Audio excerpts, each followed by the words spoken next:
নমস্কার, শুরু করছি আজকের সংবাদ।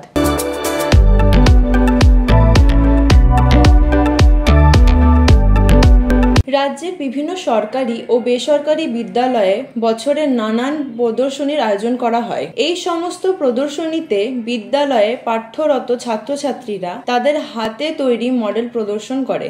এই ধরনের মডেল তৈরি করার মধ্যে দিয়ে ছেলেমেয়েরা হাতে কলমে শিক্ষা লাভ করতে পারে বলে উল্লেখ করেন রাজ্যের মন্ত্রী তথা পূর্ব বর্ধমান জেলার পূর্বস্থলী দক্ষিণ বিধানসভা কেন্দ্রের বিধায়ক স্বপন দেবনাথ। একটি বেসরকারি স্কুলে আয়োজিত বিজ্ঞান ও কলা বিভাগের প্রদর্শনীতে উপস্থিত হয়ে এই কথাগুলি বলেন মন্ত্রী।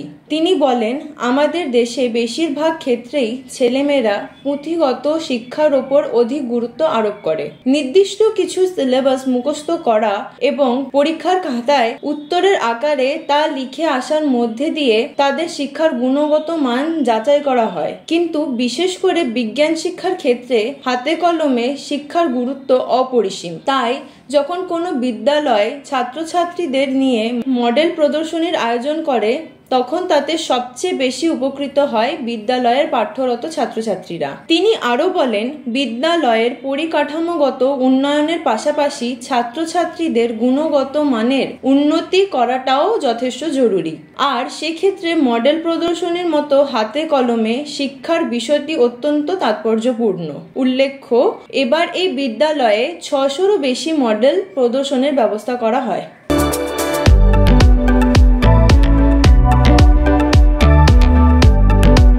আজকের সংবাদ এই পর্যন্তই। নমস্কার।